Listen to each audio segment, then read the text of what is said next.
Hey everybody, Hangout on Air is live. Great, awesome. This is your host, moderator, facilitator, DJ. Um, I gotta come up with more names soon. Chris Rogers, in Philly, in my bedroom. I feel like what's the character from Peanuts right now? Pigpen. There are a number of flies that have invaded my bedroom. So if you see me like doing directional signals, it's not any sort of like facilitation or composer. It is just me trying to battle with these flies. Great, awesome. So we are in our final installment of the Make With Me cycles, and we have some awesome partners with us and from the National Park Service. But before we get started into the introduction, just want to do some, before we get started in an overview, just want to go around and do some like popcorn introductions. So the person I will choose is Stephanie. Hey there, I'm Stephanie Loomis. I'm in the Atlanta area. I spent today in one of our parks. I spend almost every day in some park somewhere or another, which is really cool. I'm a photographer and a runner and an English teacher, and I try to put it all together for my students, which makes it fun. I'm going to choose Kevin. Me? Yeah. Hi, everyone. I'm Kevin, Kevin Hodgson, and I am a sixth grade teacher out in Western Massachusetts, and I'm the technology co-director with the Western Massachusetts Writing Project. And I'm fortunate to be kind of helping to facilitate this week's Make Cycle with some new friends at the Park Service, and we'll talk about some of the kind of activities that we have underway and what we're hoping that a lot of people will get involved with as we kind of go through, thinking about connections of learning and writing and the outdoors and heritage and cultural kind of landmarks of whatever country you happen to live in. And it's really great to be here. So I'm going to kick it off to Margaret, please. Hi, Margaret. Sorry, I had to unmute. Hi, I'm Margaret Simon. I live in South Louisiana, and I teach gifted students from grades 1 through 6. And I'm really not sure what I'm going to add, but I was invited by Kevin to be here, so when Kevin asks, we always want to participate. So I'm looking forward to the talk. Let's go to Chris. Hey everyone, my name is Chris Constantine. I am also in Philadelphia. We are representing real hard here today. I'm in South Philly. I don't have flies. I think other Chris got them all. I work for the National Park Service. I'm the education program manager in what we call the Northeast region. So I support the parks from Virginia to Maine in their education programs. And this is kind of year 2, I guess, in some ways, of my work with the National Writing Project. I kind of spent last year observing the MOOC and getting to know some of the really innovative and exciting projects that folks have been working on at park sites and writing project sites together. And then this year, we kind of convened a team to participate in the MOOC, and so we're excited to get the conversation kind of kicked off and get thinking about geolocating your public space, whether it's national parks or any other space. So, so I think I'll throw it over to Nikki. Hello, everyone, from hot and humid Little Rock, Arkansas. I am also with the National Park Service. I work at Central High National Historic Site. I enjoy being outdoors as much as possible, hiking, camping, all that fun stuff. So hopefully I can contribute a little bit of my knowledge from this area. And I think that's it. I don't think there's anyone else left. Cool. We might have a couple of folks joining us, so we can just do a quick intro if they jump on, if that sounds good. But I thought I would give you a quick overview of the National Park Service. I fully recognize that there is a wide swath of participants from that may be close to a national park or maybe on the other side of the country and may or may not have what is technically referred to as national park, but kind of who cares? I think it's really all about what are the public spaces that we can kind of get outside of our four walls, or whether it's our home or our classroom, and kind of be inspired by nature, history, stories, meet other people, meet our fellow citizens, kind of learn with them. So quick overview, the National Park Service was founded almost 100 years ago, 99 years ago on August 24th of this year, and next year in 2016 we are going to be celebrating 100 years, which is really exciting for us, but and it's an opportunity for us to kind of reintroduce ourselves to the American public.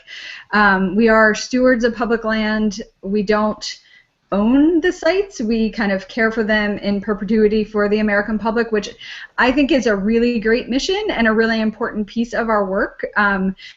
I think it's really important for us to find ways for you all to connect to your public spaces. So one way that we can do that, and we're kind of like organizing and focusing our efforts in the National Park Service, is to create opportunities for the public to find their park for what we're calling our Centennial campaign, which is our 100th birthday. And so we, through this, through the introduction letter and the newsletter that went out yesterday, we kind of put out a few prompts for folks to map their public space, but then also find their park, get out of your space. So I think at the end we'll probably talk a little bit more about the Every Kid in a Park campaign, which kind of complements the Centennial. But Kevin, can I maybe hand it over to you to kind of maybe discuss a little bit more about what the make is for this week? Yeah. And can I ask you a quick question? Are you hearing the ping that people are putting in the chat roll? No. So if you go to that page, right, and then go down at the bottom and click the speaker, it'll turn off the. Okay. I didn't know if I was driving you all nuts with it, so okay, I'm gonna hand it over to you. We're playing a game of ping pong in the background, so don't worry about that. We're still in make cycle 3. No, it's great to be here. So yes, so as we were thinking about this idea of public space, taking a step back, last week in the last make cycle, the folks from what is it, Chris Rogers? KQED. Thank you. KQED. Thank you, KQED. I had it in my head, but not on my tongue. Really kind of set the stage nicely for really expanding the notion, I think, of what public space is, and moving from from parks and other places like that to urban centers, to online spaces, to equity issues, and a really kind of wide definition of what it means to be active in the public spaces that you belong to. Really kind of was a great kind of lead-in, I think, to then kind of not so much narrowing down, but I think kind of focusing kind of what we're doing this week, which is really this idea of our outdoor spaces, but also museums and others that connect with the kind of cultural heritage of our country, or if you're in another country, your country. We're going to really try to keep our global perspective, because it's really been great to see so many friends from around the world involved in the CLMOOC this year, that we want to make sure that they feel invited into the kind of activities we're doing too. So the kind of main concept that we had was to set up a big collaborative map and invite folks to go out into their parks and spaces and document that, and come back to the map and kind of pin what they're seeing around their spaces kind of on this big collaborative map. And I actually haven't looked since this afternoon, but this afternoon, already the map was kind of loaded up with images and video and writing and other things from all around, mostly United States centered in Canada, but starting to stretch out, I think, to other parts of the world too. And so the idea is kind of pay attention to the spaces around us and kind of notice the natural beauty around that, and then try to come back and share that in a collaborative space, so that we're all kind of building this map together that kind of looks at our communities and kind of what it says about us too, because I think the way we take care of our spaces says a lot about who we are as people. And I know that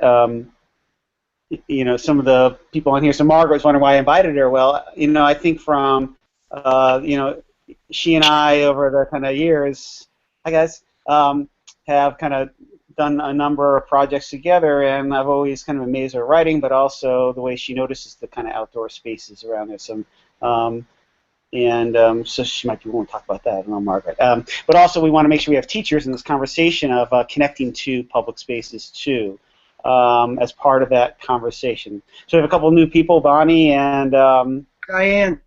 Diane. Hi, Diane. Hi. Hi, Kevin.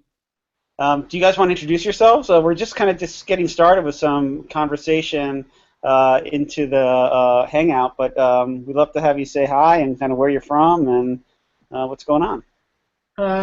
I'm Bonnie Kaplan. This is yeah, I'm Diane Rawson. And we're both from the Hudson Valley Writing Project. And right now downstairs is a big barbecue going on, but we knock away a little bit just to be with you. Thank you. Can you send those smells into the yeah, they're coming your way. Thank you. One of the things we're going to talk about really is youth programs and connecting the Park Service to kind of our youth and ways we can do that. And we can move there quicker rather than later if you need to get back to your barbecue too. So we're kind of flexible. Yeah, that'd be good. Well, we can want to kick it over to you right now. So, are you guys ready? No, but I know you've been doing a lot over the last few years with youth programs, and also that you're one of the sites that really have kind of connected with your national park sites. So we were hoping maybe you could just talk a little about how that's been going. How you're engaging youths in the outdoors and also connecting into the writing project too, if you don't mind kind of touching on some of those. Diane's going to talk. Great. Okay. Hi, Dan. The last 3 summers we've been growing our youth writing, and for 3 years we've had a partnership with the National Park Service. So we've had the same program and one of the same teachers who's been there. In fact, we just had our celebration, and I saw Chris was here on this Hangout. She came to our celebration. We kind of try to combine the art, nature, and history. Well, those are our 3, and we have more than one. We got a state, like a friends of one of our state parks contacted us when they saw some publicity for the FDR program, and so for the last 2 years we've been up there further north on the river where the Hudson River School is, and we did a little bit of watercolor. We hired a watercolor artist to come and to paint right where the river. I mean, so every year, like, something really good happens. This year at the FDR, the kids really put on these really good skits that showed just such a good knowledge of. One was like a mystery of just the structure of the genre of mystery writing, and the other one really showed the relationship between Franklin had between his mother and his wife. And the kids in just a few minutes, just were able to interpret really what they learned during the week by all the work that they did. And I've been pretty lucky because I've been doing a lot of the documenting, photographing, and video, that all this hard work, I could just show up with my camera, and it's pretty amazing what it's done for many of our TCs to be able to work in a free atmosphere, given the fact that when they're at school, it's not as exciting, not as rewarding, and much more frustrating. And here, they feel as free as the kids. And it's really cool to be interviewing both ends of that, that product that we have, and it's great because we started with very little. We started with 1 or 2 writing camps, and now this summer we have 14. Wow. One of them, last year we started with this fieldwork students from the secondary ed department, and so a lot of our programs at the places have a fieldwork student, and it's really a wonderful place. Not only do they follow one of the teachers back to their classroom, so they get that difference of what it's like to teach, outdoors, and what it's like to teach, in the classroom. And it's been very important, in a political way for our project to have these kind of opportunities for pre-service teachers, pre-student teachers. It just sort of makes our work more, justifies our relationship with the university. Yeah. Have you, so has your site been documenting at all, like, how this relationship and the program has evolved so that, other writing project sites, like maybe mine, but, that other organizations can kind of look at what you've done, what you've learned, and kind of, pull and maybe start kind of, when you say 14 youth writing camps, did I hear that right? Yeah. That's just stunning, I think, and that's a lot of kids being reached and a lot of teachers. Right. We had to set up, there was a time where we were sort of happy to have kids show up. We still are, but now the numbers are getting higher and higher. And it's like anything, you have to prepare for it. Like, that's what they created, this job, a coordinator job. And instead of doing it in the spring with on a shoestring, I pretty much work with Tom in the winter. Yeah. Mm-hmm. So we survey teachers, find out when they're available, and then we just go into programming. And so by March 1st, when all the other competition camps are getting their flyers out, we're ready and we have ours out. So that's really, that's what we've learned, that it's not something you can just kind of throw together. It's something that you really have to plot and have a yearly calendar where you're, looking for staffing and looking for sites and partnerships and all of that. And it's a heck of a lot of work. And the advantage also of documenting it is that, you can create pieces that have, value beyond just the research value, but really have value for ways of substantiating your grants. I did a very small piece that was shared when, we had the university was accredited, and it was, it's sometimes very hard to explain why the writing project is such a good thing to have, but if you hear teachers and student teachers talking about a unique experience, nothing more need be said. Mm-hmm. What are the kids' reaction to being able to explore their national kind of parks? Are these new spaces for them, or? I think it's like a win-win. Here they are outside in nature. It happened that at the FDR camp there were a lot of kids that came already primed. They loved writing. One kid came from Boston because his mom had read about it, just Googled and found the camp. So they came particularly to be in that environment where, you have ownership in that you're there for a week. You have a Park Service person that's just there for you to work with you, and an intern on top of that who's, a college kid who's a history major, loves being in the environment to study FDR. So FDR is everywhere there. The Vanderbilts are everywhere.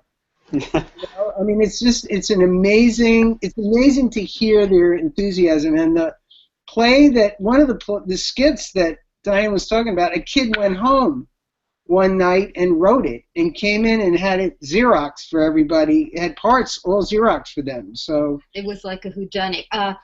Chris came to it, which was really nice. So she came up from Philadelphia to be part of it. And one thing that I don't know exactly if this whole, the NWP and the National Park Service, one of the things that we don't have is any links, like the woman from Boston that brought her daughter. She was saying, well, how would I find out about programs at other parks?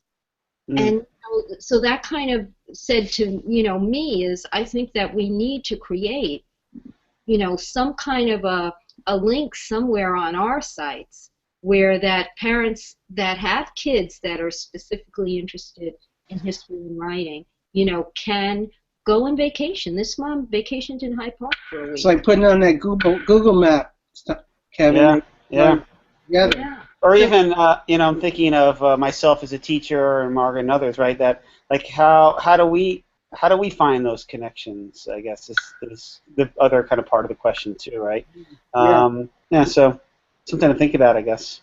Yeah, that's what we had no reason. Like the woman asked the question and we couldn't answer it. It's like, Yeah. well, we need to create a resource to find out, so then people can plan their summers around their kids' interests, and and also give us some hints. Yeah.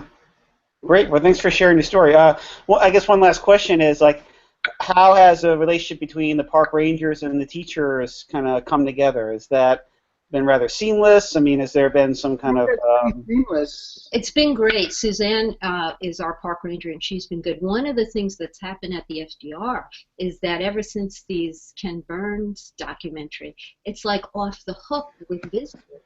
So everything was overbooked, and we really had a hard time. We had some problems with transportation around the park so things didn't go as well because the park is so popular. We have 2 other sites where we have it at State Park and right on Huguenot Street in historic New Paltz, where we can have the kids be docents, and at the celebratory they actually take their parents and they become docents. And something like that we can't touch at the Roosevelt and Vanderbilt because it's so big. So we're finding more success in certain ways, with our smaller sites. we have a smaller programs. We have a Black Rock Forest Park where it's science. There's a lot of science work being done, but the combination of science and writing seems like such an easy fit. Yeah. Where the kids are out in nature, they're coming back and they're writing, and they're not necessarily writing, directly science, but there's science people on that end that can also sort of work together with them. And we have a big migrant ed group that has also been, participating in that. We also have Storm King Art Center, which is these outdoor sculptures. Even in the heat, they're going to be there. Great. It's been great. It's been a nice expansion, and I think it's because, if you don't have somebody really thinking about it all year round, like we used to wait till March, or we used to wait till Christmas, and you just can't just jump into it, and you really need a couple of people that are going to work full time on it. Great. Well, I was going to say, well, thank you for sharing your story. It was awesome. And you guys should go back to your barbecue party, I think. No, but then we can come back and listen to this, right? Yeah, that's right. Later on. Yeah. Thank you. Thanks for inviting us. All right, bye. Bye-bye. Margaret, maybe I could ask you this as a kind of another teacher, and I know somebody does writing with her students. I mean, do you tap into the outdoors as part of inspiration for what your students do? I should say that years ago, Margaret and I were part of a group that did Voices on the Gulf after the Gulf oil spill, and kind of thinking about the implications of environmental aspects, and maybe that was the back of my head of why I wanted to bring you on. I don't know, but I know you do a lot kind of thinking about that in the New Orleans area. Yeah, I actually live in New Iberia, which is is about 2 hours west of New Orleans, on Highway 90, and we are very much a bayou state, and so I live on the bayou, and nature is very close to me every day. But I was very inspired by that story because it's got my wheels turning about partnering. I haven't really thought about that before. Partnering with a state park or with I don't know that we have any national parks around, but we do have lots of state ones that would work out, I think, pretty well for what we'd like to do with kids. I did do a writing camp this summer and did sort of a marathon every day used the marathon model, and we walked Main Street every day. Instead of just one day out of the week, we did, but it worked out really well because I was housing it at a school on Main Street, so we could just walk from there to. So hot here that you have to plan for air conditioning breaks, so you can't stay outside too much. But we also this past school year with our gifted sixth graders, we did a project with the community, and we just used the word wonder as a theme to kind of jump off with the kids, and they decided to find out what the wonders were around, and discovered an old tree that had been moved along the highway from where it used to be located, and it was saved, and now it's next to the highway, but they had to move it because of the frontage road that was going to go there, and the highway department spent quite a lot of money to move this tree. So it's a precious tree, and it even has a name, Mr. Owl. So we took the kids in the spring when it wasn't so hot and had a picnic around Mr. Owl and did writing and sketching with Mr. Owl, and then created a display that we have up in a local museum here. Those kinds of things create lasting memories for kids. They influence the community as well, because the community goes to the museum, sees their artwork, sees their poetry about the tree, but I think it also stays with them, and they will always, they'll be able to drive by the tree and say, that's Mr. Owl, and we went there, and we love Mr. Owl. It's just, I think nature is something we all should feel like that about, and the importance of getting the kids out there and writing and drawing and doing something that makes them have a product that they can call their own, somehow instills it into them more so than just, say, going and taking a hike or something. I really believe in creating some kind of product from your experience.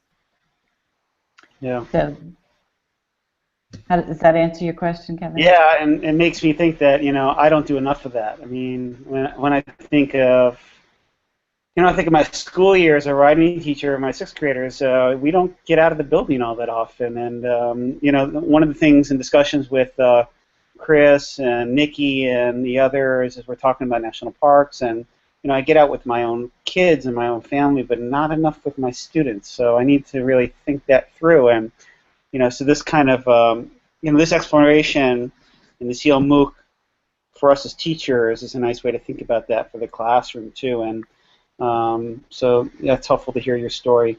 I know Stephanie, so I can I'm sorry.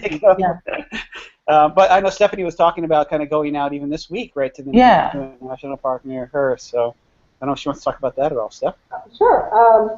Well, today I went down to the Gold Branch of the Chattahoochee River and logged about 10 miles. And so for my make this week, I'm actually taking all the pictures that I took, and I'm going to do a little movie with some background music by a former student. So I'm sitting here editing pictures while we're doing this. And I love it. I'm a runner, and here in the Atlanta area, there are a lot of little national parks. But I've been to, I grew up near Yosemite. I lived near Armstrong Grove in Sonoma County. So I've seen the big parks, but I don't know, there's something about the little ones that's so appealing and lends itself to imagination and to artwork. And since I really try to put art at the center of my writing, it's a natural thing. And because of where I live, we have the Kennesaw National Battlefield within a 15-minute drive. We've got places out, east of here, a lot of Civil War parks. So it's kind of a cool thing, and I like this idea of getting the students out there and having them take some pictures and make a movie or write a story using that as their setting. It's just kind of cool. It is cool, yeah. I was one of the guests I was hoping would come on, but I think she probably just couldn't reach us, helped facilitate a partnership with our writing project in Western Mass with, we only have one national park site in our area, the Springfield Armory, which along with Harper's Ferry was the main armory of the United States military for years and years and years. And it's about a 30-minute drive from my house, and I had never been there. So when that partnership happened, I decided I would bring a couple of my kids and a friend down there to look at the armory and also document kind of their program, although I had to go back in the day for that. And it was just really kind of an interesting, thinking of this museum space as a national park site. Maybe Chris or Nikki can talk more about that too, about people's expectations of what a national park is, and how to maybe expand that definition out. But I mean, I was really amazed at the contextual displays around industry. And yeah, munitions were part of it, but also the historical kind of fabric of the urban community there and how it all kind of pulled together. And so kind of like what Bonnie and Diane were talking about, what our writing project did was set up a program where a facilitator helped do some professional development with teachers in urban Springfield. And then they recruited and got, actually they had an overflow of middle school kind of Springfield students who wanted to be part of the program. And the problem for a lot of them was transportation. But even so, they had about 20 kids come. And they spent a week writing about the armory and doing all sorts of creative writing. We have a big social justice theme at our writing project. And so a big part of it was looking at the armory through and its history of labor and immigrant workers and others through kind of lens social justice issues from historic times right up to modern times as well. And kind of just popping in and watching that kind of program unfold in the day they were all sharing out their program. It sounds like similar to what Chris probably visited in Hudson Valley, where the kids were presenting poems and comics and stories and other things that they kind of learned through the week. It was really fascinating. It was also a little weird because, the place is loaded with guns, and I wonder, maybe Chris can kind of talk about this, like, I think that will put off some teachers in our area to bring their students to a place that is, I mean, it celebrates, arms as an armory. So it was very kind of strange, and even talking to teachers there, they weren't put off by it, but they were a little unsettled by, using the armory as a place to educate kids, even though they understood the historical significance of it. So, and I assume that there must be other national park sites in our country and other countries too that kind of lead to that kind of tension of the public space, right? I don't know if anybody wants to address that part of it at all, but it was definitely something that came up for us. Well, I know at the Kennesaw National Battlefield, they've got cannons all over from the Civil War. You can actually see where the armies from the north came down, and if you turn around the other direction, you can see Atlanta as it has been rebuilt. So you kind of get a sense of what those armies saw, and when you're there, you can imagine what the soldiers were feeling like and what they were doing. And so my thought is, let's utilize even the armaments as a reality check, because now we've got our students who are so involved in gaming and television and movies where explosions happen and then they see the actor later. So when you look at these weapons that were used to form the country as we know it, you get a real personal feeling for what really happened, and I think that's actually a good thing. Yeah, I think it forces you to do some kind of reality check, right, on all different issues. Yeah, maybe Chris can kind of talk about that a little bit. I'm sure she has some insights on that one, or others. Sure. I can share that this is like the kind of problem and the issue that you're kind of like unpacking here is one that we talk about in the Park Service a lot, of like, what are the hooks in the sites that we preserve for the American public? Like, what are the natural and cultural hooks that are relevant to teachers in classrooms? And sometimes it's not like what we think and are excited about as important at a site isn't what resonates with the teacher or administrator that's trying to justify a field trip, but like a place like Springfield Armory, for example, it's all about guns on the surface, but it's also all about, like you mentioned, Kevin, labor and kind of that kind of labor history, who did what jobs, and also engineering and innovation. And I think that there would be and so the changes in I mean, K through 12 education in the United States has changed a lot in the recent years. You know, it's one of the reasons that this MOOC happens is we're trying to all keep up with those changes and kind of stay on the edges.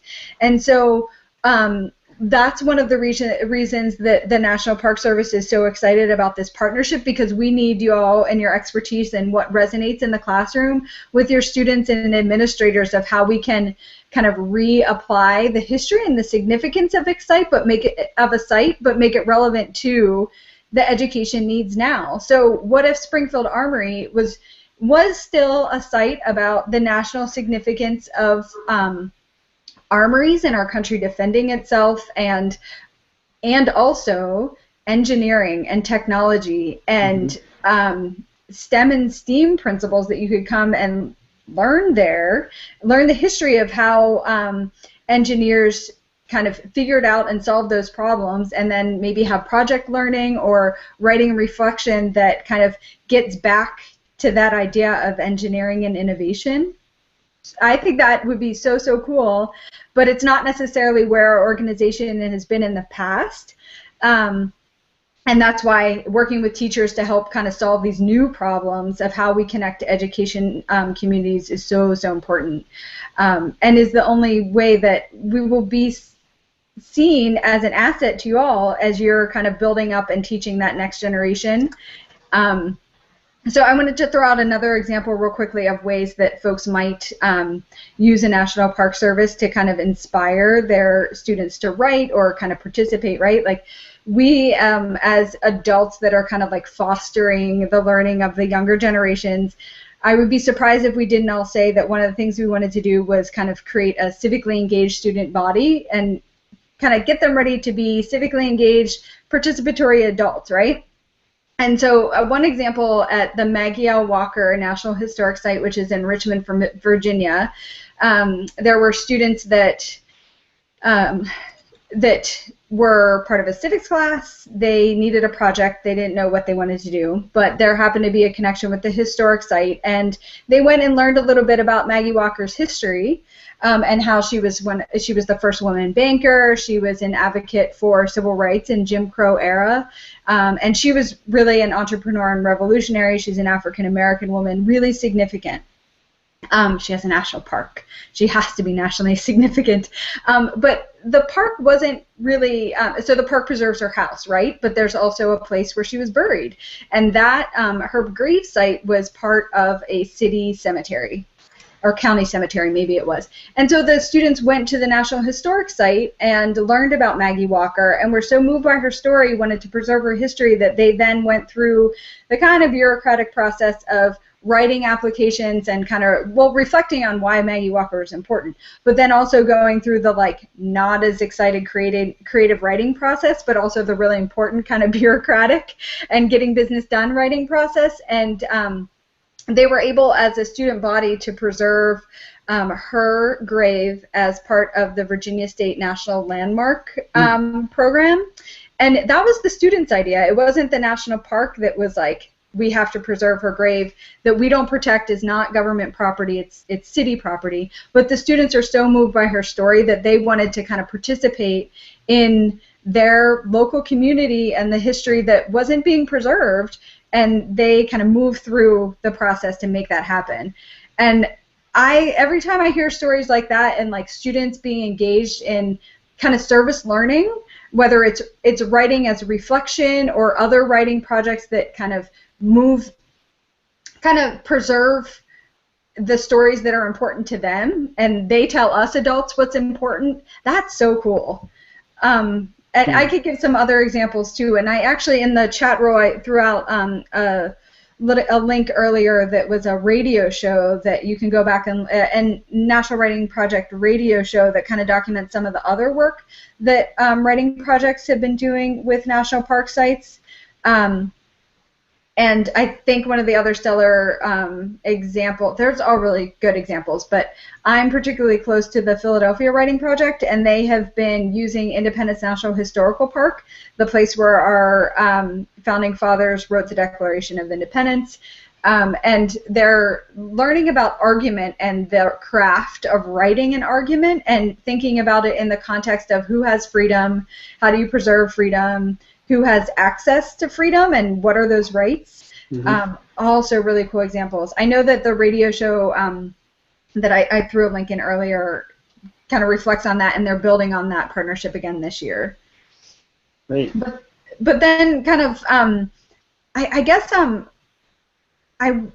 so Nikki, like, the Central High School is a place where students participated in a really important historical moment there. And I don't know, I don't know if there are any like ideas or suggestions you have of how teachers can connect to the Central High School site, or any other examples that you might know of, or anything you want to share there. So I thought I'd throw it over to you.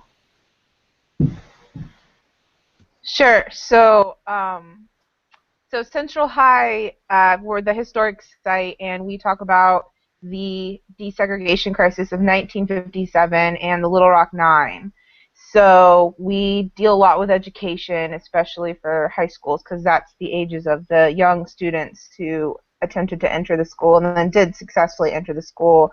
You can get into a whole debate about the military with it, politics, but when it comes to especially that fourth grade initiative, you kind of have to touch more on the bigger picture, segregation, civil rights issues, racism, things like that are big topics that we talk about at our site, but you may not be able to necessarily go into the hard and heavy stuff, even though everyone should know about it. You have to approach it a different way. But what we do when we get a lot of school groups that come in, of course, especially during the year, and we're lucky enough that the school itself actually lets us tour, because the school is still a high school. It's still a functioning high school, so we have to kind of schedule our tours in advance to go into the high school, and there's students there, and we know a lot of the students, and we know a lot of the teachers and the principals, so you literally could be in the hall when the bell rings and kind of have to move your tour out of the way, and so we follow their bell schedule, and we're very interactive with their education, and in return they have a lot of volunteers and interns that come to our site, but we try to teach not only the message of integration and the civil rights movement, but we try to tell students that they do have a voice, they can go out in the world, they can educate others around them, and like I said, luckily we're able to go inside the school and show it. If not, we'd be on the outside.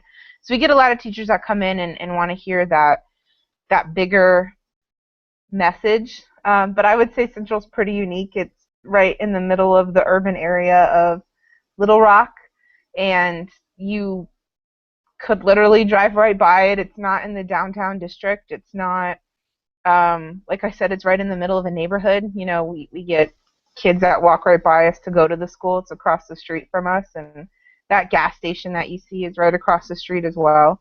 They're both kind of on the same side, and I know for us, when we try to tell the story and the bigger picture, like I was saying, we try to encourage people to go around Little Rock, because there's these famous statues, but they're not with us. They're at the Capitol building, and tons of people come to the site, not necessarily see the high school, but these statues, and we try to say, you should stay, there's a museum right here, we'll tell you all about the story, and then we'll send you to the statues, and then you can go in the Capitol building, and then you can go over to this place, and so we're pretty big with trying to engage our community, and I think the big reason behind it is without that community there, I'm not sure if we would really necessarily exist.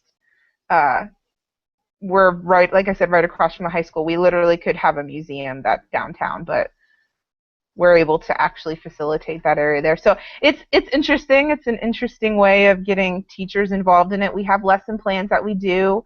We are trying to do the distance learning, I know, where we are going to start broadcasting topics of, like I said, we can talk about the media, we can talk about the 101st Airborne, we can talk about the Arkansas National Guard, we could go all day long on a million different topics just about this, but I know that that's what we're trying to do is kind of get the whole story.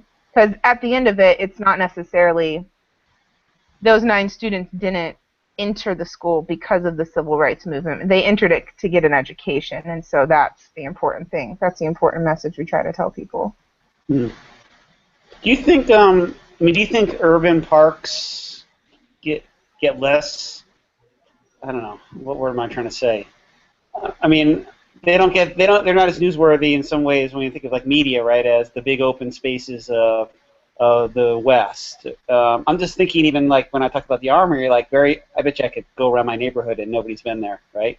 And I wonder if that's common for a lot of urban sites, like how to connect neighborhoods and kids in urban areas closer to the historical value that they may walk by every day, like you said, and not even be aware of the significance of it, or only vaguely aware, right? And I just wonder if that's just my kind of suburban impression of it, or whether that's a reality or not. I would definitely agree. I mean, everyone wants to go see Yosemite or Glacier Bay or going up to Yellowstone, and they're all beautiful. We're just a historic site, so we're designated a little differently. We're not a national park, but we're part of the National Park Service. So we advertise pretty well and people know about us, but like I said, you literally could drive through the highway and pass that sign and not necessarily know about it. And to be fair, we could go into a whole educational topic about how maybe they don't teach as much of that story in school, and so not many people necessarily think that the school still exists, or they'll show up at the school and they'll want a tour of the school, and we have to explain that there's actually students in session at the school and we can't go into the school all the time, and which is always a great conversation. I mean, people are always amazed when it is a school, which is great, and most people that come there are very excited to learn. But the topic you were saying about the cannons, I thought that was really interesting because I've been to a lot of battlefields, and I can't think of really anything besides the overall story at Central that would touch upon it that way. I mean, every once in a while we have an exhibit that talks about the weapons or the National Guard or the 101st. It's kind of like it's a known topic, but that's not necessarily the message. So I thought that was really interesting. I mean, everyone goes and likes to look at the cannons, but that's such a deeper meaning. Hey, I wanted to hop in here too. I've just been listening a lot. As someone who grew up as I define it, self-defined, as like in the city, like the connecting with nature has always been a struggle for me. There's always I feel like there's been school trips where we've gone to places like Valley Forge Historical Park, and I'm like, so what do you want us to do? Just stare at the?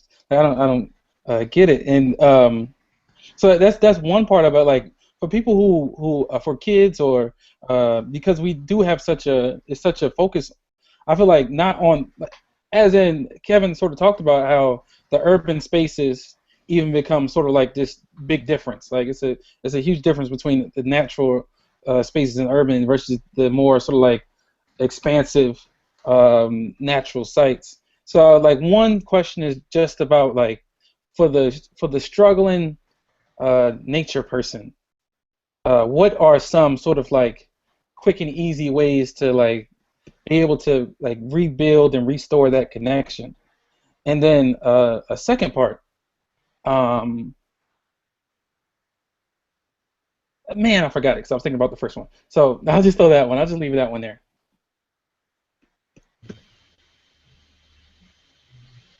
I'll go. So,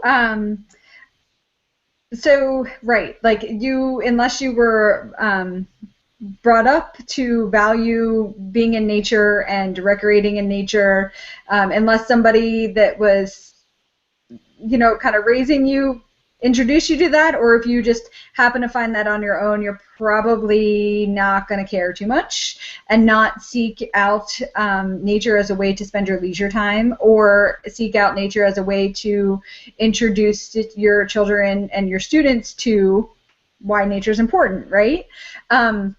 And I think that, I know that the National Park Service was kind of built on these, initially was big, grand, open, Wild West places as a way to preserve land, and some other things that aren't necessarily fair and equitable, but that's another discussion.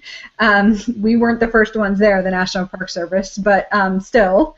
But there is also a ton of historical sites that kind of tell, so if nature isn't your thing, and hiking and biking and kayaking and canoeing and bird watching and swimming or whatever is not your thing, that's totally cool.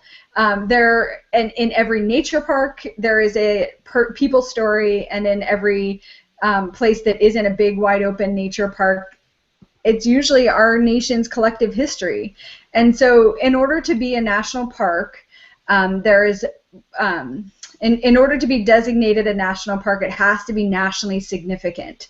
And there's research studies that tell us, yes, it is nationally significant, no, it isn't. And that's how we, as an organization, decide what parks are in our system and what aren't. That being said, there are a lot of nationally significant people stories that we tell and kind of preserve. And so for me, that's almost a more exciting link sometimes. Like I mentioned Maggie Walker earlier, and there's also a lot of civil rights sites that are being added to the portfolio, like I'm really gonna totally forget the Stonewall Inn site in New York. Did I get it right? Stonewall Inn? Yeah, Stonewall. Yeah. Okay. So that is supposed to be in the near future part of the National Park Service story and the places that we protect and preserve. Maybe not a national park, but in the designation somewhere. And so, I mean, I guess, so then it becomes like, if you don't like nature or you don't like history, what is your link? I don't know the answer if it's not that, other than how, like, sometimes you get drug there with somebody that is interested in those topics, and you just have to like be along for the ride. So I would say that there are over 400 sites in the National Park Service. They're not just big, grand, open spaces that we think of out west, but there are many other sites that tell our kind of people stories as well. But I think maybe I'll leave it at that and see if anybody else has anything they want to share of like how to link in if you aren't a nature buff and that's not what you value. Well, can you talk about the Every Child in the Park initiative now? Because I'm looking at the time, right? We want to make sure that we're going to give that, and that's a natural transition, I think, is a way to invite, or a part of the initiative to invite kids and their families into parks. Sure. You can hear me, right? Yeah. Cool. Okay. Sure. So I think that the question that you asked, Chris, of like what are the links, is something that we are kind of grappling with in our own organization. And so, and it's an important question, right? Like our country's demographics is changing. It's changed from 100 years ago when the organization was established and is quickly changing. But our visitation doesn't necessarily reflect the American public, and so I think we have to do some reaching out to partners, and whether that's a local teacher in our site or if it's another organization like the National Writing Project, to help us make those links and explore innovative ideas of how to kind of reintroduce the National Park Service idea to all of America's public. And so that's really the idea behind the Find Your Park campaign. And so the 100th birthday centennial isn't like us throwing a birthday party. It's really an invitation for folks to tell us what is important to them about their national history and their national parks using the Find Your Park hashtag. So that's one piece of it. And then the other piece is It's actually an interagency initiative, and it's the Every Kid in a Park campaign. And the Every Kid in a Park campaign is the idea that families tend to, if you're not, so for students, if you're not traveling with your classroom and your teacher on a field trip, then if you have an opportunity to go to a National Park Service site, then it's probably with your family. And so in this interagency initiative for the school academic year of this coming academic year, families of parents of fourth graders can download a, I'm going to put a link in the chat roll. Families of fourth graders can download a pass to get into any national park for free. So that gets you, your fourth grader and your family in. Not every single national park charges a fee. So this might be a moot point if your local park doesn't charge a fee, but for a lot of folks and plenty of sites, just paying to get in is a barrier. And so as a way to kind of introduce national parks in the United States to everybody that wants to know more about them and wants to experience them, we've kind of taken down that barrier, and you'll be able to download an entry or a free entry pass via the Every Kid in a Park website that I put in the chat roll. There's pieces of this initiative that are still being developed. Like there's going to be more, more direct link to teachers, and the thought there being that teachers are of fourth grade students are a good direct conduit to those fourth graders. And so if we make sure that fourth grade teachers are aware of the initiative, they're more likely to get the word out to those families and students that they are very connected to. So the website that I put in the chat, you can learn more information. It's going to be officially launched and open for download, etc., this coming school year. And there's also contact information there if you want to find out more information at a later date. And I think that pretty much captures it, I hope. Yeah, it seemed, Nikki, I saw you put something in our chat. You had a story to add as well? I just, I think your question is awesome because we get so many people that come into our site and they are not looking to do the hot tour outside. They're not looking to camp or any of that. We don't have camping at our site anyway. But they will do these themed travels, and they will, they'll start in Topeka and go to the Brown vs. Board of Education site and then travel to Little Rock, and then maybe eventually they make it over to Selma, and then they'll do themes. So you could do civil rights, you could do, there's so many themes throughout America. You could do Native Americans, you could do all these other things and see the country and still be happy in your air-conditioned car, be happy in your air-conditioned museum, and not necessarily be hiking. Or you could add small elements of it where, you stop along the way on those, my mind is blanking, but those the highway things, the lookout points where you see, you actually drove up to Mount Magazine in Arkansas, didn't hike up it, but you still get to see it. And I think that that's a big thing that people actually do and still get outdoors, but not necessarily. They're getting out of the door, right? They're getting out of their house and still seeing things and being educated, but maybe it's based more on, oh, you have younger kids, or oh, you're getting a little older, or oh, you don't like hiking, or whatever it is. I just want to throw that out there. Cool. We're starting to come down to like the 8 o'clock hour. Now I remember my second question. And I'm just going to throw this out there, and then we can kind of go around for some final words. So, I used to live, the address was 806 East 16th Street in Chester. And in that backyard, I had a basketball court. And my older brother, who's an all-star basketball player, I beat him there twice. And I want to establish this as a national historic site and tell that story and save that story there for the world. And I'm thinking about how to start a community campaign around that. And I think this is something awesome for, I don't know, I'm just thinking of an awesome experience, not that silly, but seriously, I would love for to start a rogue guerrilla historic site establishment campaign for students and just say, hey, we're like maybe do it on cardboard and just like we're going to install a historic site here for the day, and this is my story that connects to this space. That's just my funny sort of sentiment, but I think it could be a movement, But I want to go around and start to get some final thoughts from us all. So. So I think that if are we going to share what we think the national parks and what our nationally significant site would be if we had a story for ourselves? I think that's cool. I think that's really fun.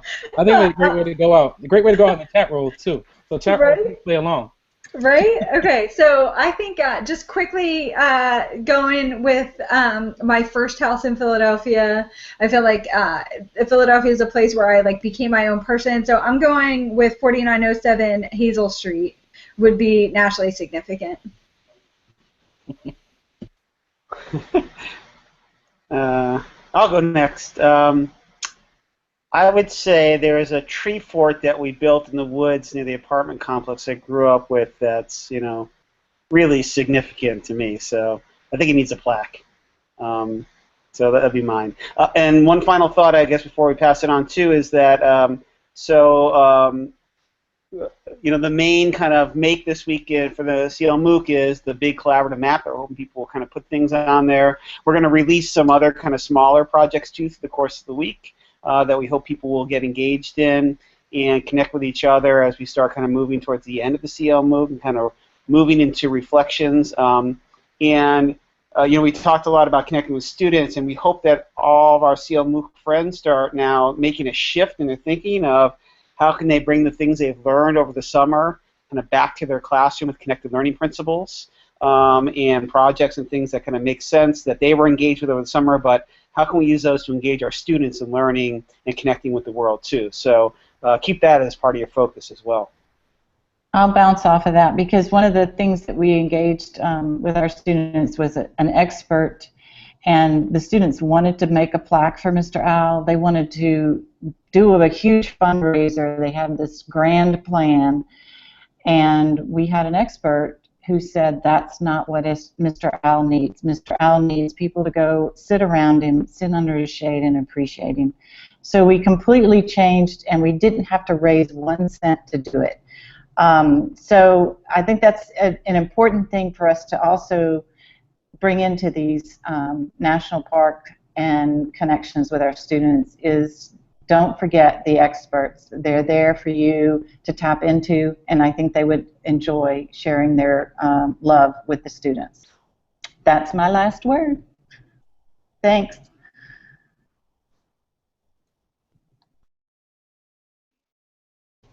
All right, I'll jump in here to close my section out. Growing up in Bakersfield, the only thing significant about Bakersfield was that all of Steinbeck's characters died there. So I'm not quite sure I'd want to put a national park there, but it is surrounded by some fabulous national parks. And if you have to choose something in Bakersfield, go for the Basque food. I would put a national park plaque by Wool Growers Cafe on 19th Street in downtown Bakersfield. It's a national treasure, and if you haven't been there, you need to go. As far as connecting it to the classroom, because of where I live now and where I teach now, I think one of the things that I am going to do is send my students out. We only meet 1 day a week, so on the days that they're home, to send them out with their cell phones and their cameras to the national parks and bring back the pictures and see if we can create a class story based on the images that they're taking on their own, which could be a really fun project.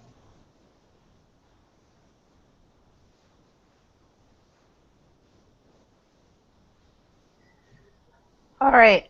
Last but not least, right? The site that I would choose is actually already a state park. It's in Florida. It's called Lori Wilson Park. I grew up in the area and went there all the time and actually just got married there. So it's a great significance. So I would petition that it become a national seashore. It's on Cocoa Beach, so we could have that happen. But yeah, thanks everyone for letting me be involved. I hope I helped a little bit. And go to your national parks. Awesome. Thank you all for participating in this Make With Me. this final make with me of the, I guess the approved, coming from the Educator Innovator Hangout space, CLMOOC make cycle. We know CLMOOC doesn't stop. It always continues when you're learning, and we could just claim it to be CLMOOC, even in your own spaces. So it's what's the gift that keeps giving? If that fits it, I don't know. But we're going to go ahead and close this out. We're going to continue this conversation in the communities, on Facebook and on Google, on Twitter. We have a Twitter chat scheduled for Thursday. We'll continue this.